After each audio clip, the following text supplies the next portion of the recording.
Here for Windows Central, and welcome back to another video. Now today we're taking a look at Windows 10 build 17093. This build includes a number of new changes and enhancements over the last public preview build, which was 17083. So build 17083 didn't actually have much in it, which is why we didn't do a build video, but 9.3 does include some noteworthy changes. So before we dive into the 9.3 changes specifically, I just want to quickly talk about one important change that happened in 8.3, which was the renaming of quiet hours. Quiet hours is no longer called quiet hours in Windows 10.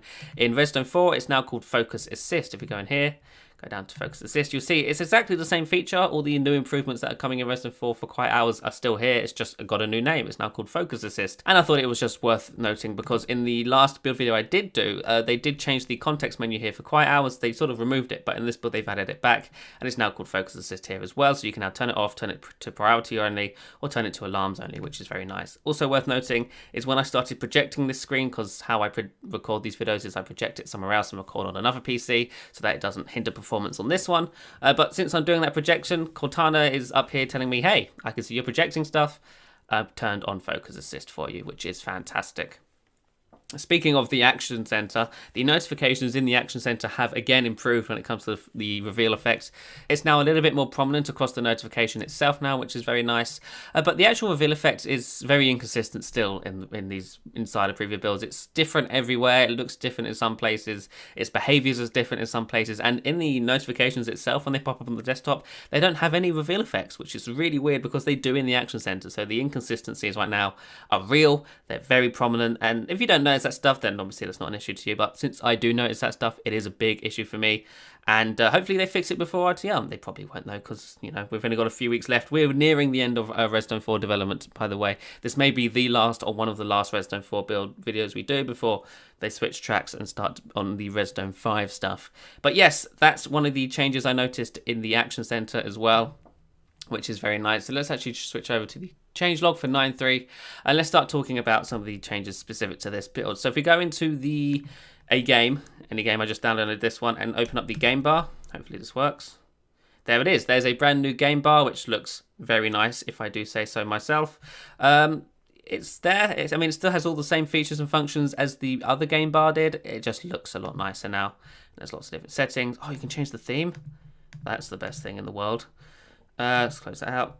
And it's got a nice animation. We can sign in to our Microsoft account. Let's see here.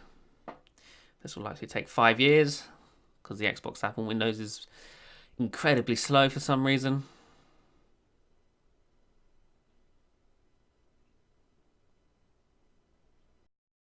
Twisty Dolphin 66. Here we go.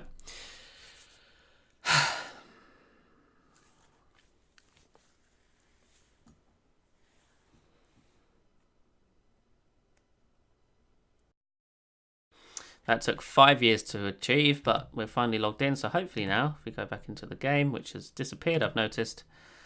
Did it crash? Okay. Let's do this. There we go. There's my username, TwistyDolphin66, and we can take a screenshot. Which I don't know if did that do anything? Maybe. So maybe go back in here. Go to. I assume that's our screenshots folder. Yep, there it is. And it's taken a screenshot of that game, which is very nice. So that's the new game bar in Redstone 4. It looks really quite nice. Let's also close out all of this.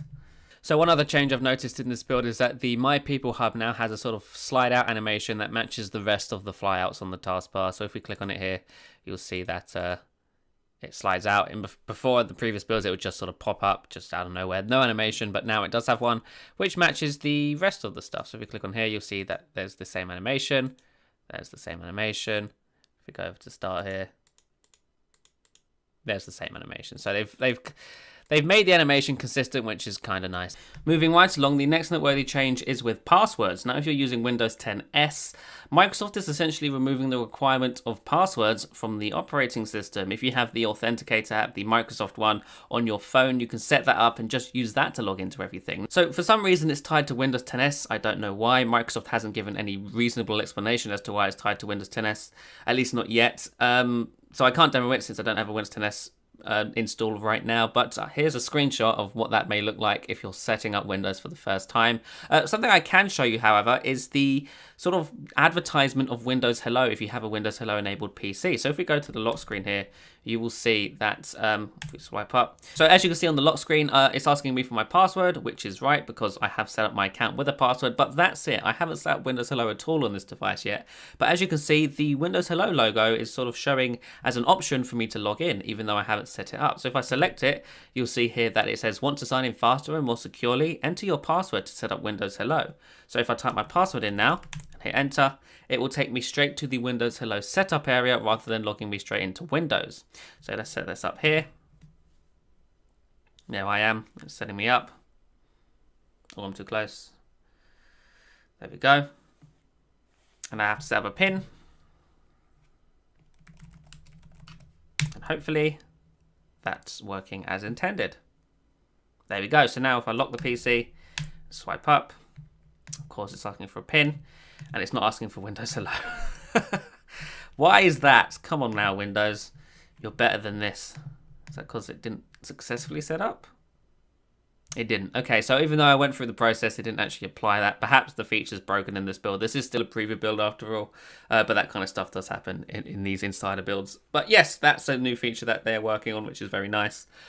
So moving right along, the next noteworthy changes are with eye control. So remember eye control, I did a whole separate video on it back when it was introduced in the full creators update. They've improved it yet again in Redstone 4. So if we go into ease of access and scroll down to eye control. So if we turn on eye control here, you'll see that the bar at the top is now, you know, it has more options if it actually wants to show up. Really, bar? What is happening here? This build is very broken. I don't know if you noticed, the face stuff didn't work. Now eye control's not working. There we go.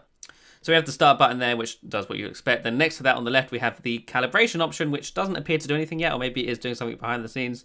I don't know. We also have the settings option as always, and a quick button to task view, which is pretty nice. So I can now real quick select the mouse option, select the store here, for example, then press the left click button and that'll take me straight to the store. I haven't touched the trackpad here at all. It's just, I'm doing that with my eyes. Again, if you want to see this demoed properly, you can check out my eye tracking build video for that. But yes, they've just improved the eye bar in this and it's now a lot better. And let's also pause this. There's a new pause button, which is nice. And there's also an unpause button. Now let me quickly go back into here and turn off this. Okay, so another noteworthy change in this build is to do with Bluetooth pairing. They've simplified the process. So now if you go into settings here, you'll see that there's a new option called connect to certain Bluetooth devices quickly. And this only works with some devices right now. Apparently the Surface accessories do. But if we try to pair a precision mouse here, you'll see that once I turn the mouse into Bluetooth mode, you'll see here, connect to supported Bluetooth devices quickly. We can keep it on.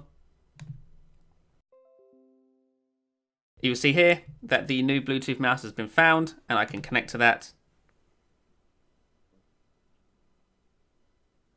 And now my mouse is paired and I can now use that mouse just with the click of a button, or in this case it took 2 clicks, but if you set that up next time it should just be 1 click. So that's a really nice addition to Windows 10 and it should simplify connecting Bluetooth peripherals. Again, it only seems to work with some Surface mice right now. I did try it with the Arc mouse, the new one, and it didn't work, but the Precision mouse definitely works and it works just fine.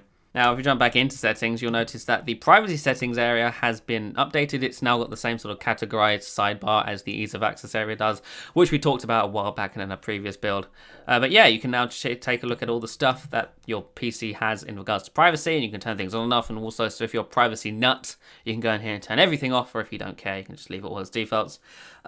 Most people will leave it as defaults, but I know there's some of you watching this who hate everything that Microsoft does in Windows 10 and need to turn it all off instantly, and this is the area to do it. So moving on, if we go into Cortana, you'll see that Cortana's sort of been updated or changed. Apparently this change has been present in some previous builds. I didn't notice it until this one, but the Cortana card UI that used to showcase, you know, the latest news, your upcoming reminders and stuff, it's gone. It's not here anymore. You used to be able to click down here and it would take you to that sort of overview of what's going on, as a virtual assistant should, but it's gone now. And this is likely because Microsoft is rumored to be moving Cortana out of the search area and into the action center. And you'll notice that in these builds, some of Cortana's proactive content already show up in the action center. So when you know, a reminder pops up or you need to pick up where you left off, if you go into the action center, you'll see that often shows up here under the Cortana area.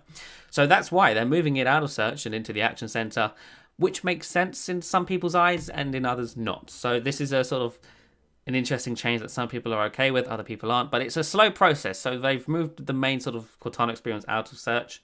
They may bring it back in an upcoming build before RS4RTM, I don't know, but it's definitely gone right now, which is very interesting.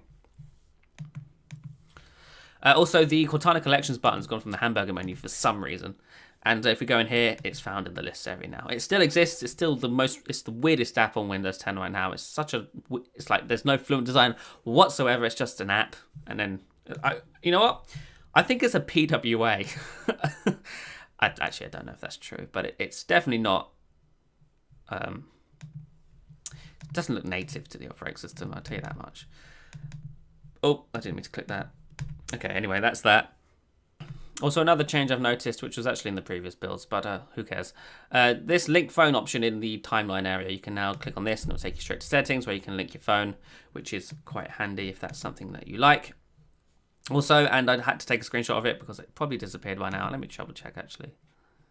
Yeah, it did. Okay, so if we go into